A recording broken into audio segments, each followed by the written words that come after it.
want to start things out? But Ben, then Rick, just the offense today, just what was your perspective of what wasn't working? Well, we had some opportunities early. I thought our game plan was obviously every game, not it's not just this game. People really try to work hard to take away our perimeter players, and we missed a lot of shots at the rim. I mean, some of them uncontested, a couple of them mildly contested. But the fact is that we had some looks that we didn't make, and inside I thought Rose really did as good a job as he could possibly do, and still got to get more consistency from a couple guys that we need to give it to us every night. But our play wasn't what we know it needs to be, and I thought we let a little bit of the offense affect us. But the difference in the game was rebounding. I mean, they were just did whatever they wanted to do on the boards. I mean, you look at what they shot from the floor to the three-point line. That's good enough to win most games, but you can't foul people as much as we fouled. And we've talked about that for weeks now.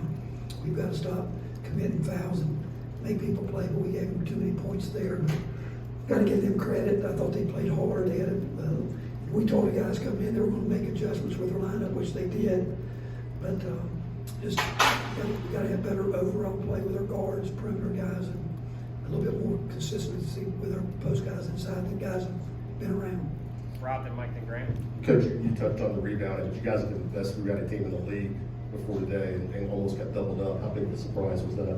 Well, it goes back, I've said to you guys before, we still have too many guys that think offense as opposed to understanding the role they've got to play on the team. And we give them credit. They came in and did it. That was obviously a big part of their game plan. They look at those numbers like everybody, and they're going to say, we're not going to get beat on the boards. And they thoroughly beat us on the backboard. And we turned it over way too many in the first half. Just turnovers you can't have. We had a chance to maybe get a little rhythm first half and broke down.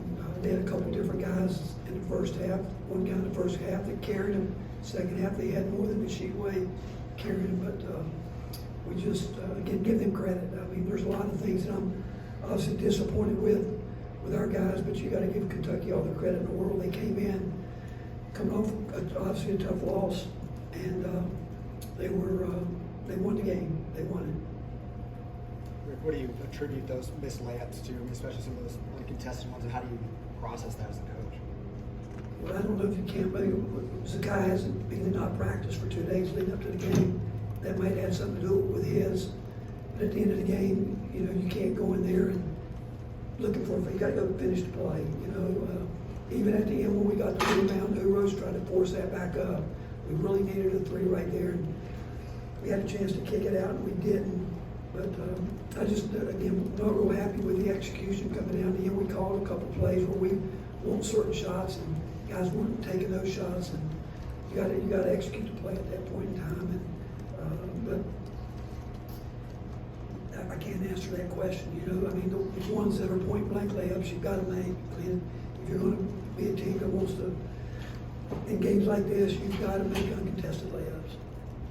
How do you fix the rebounding numbers in games like this? I mean, you guys have good rebounding numbers as a whole for the season. But the guys don't understand what their job is. It's simple. Going in the game with the right mindset, not letting the fact you miss a shot or you charge, doing something you shouldn't do, and you got to do your job. I mean,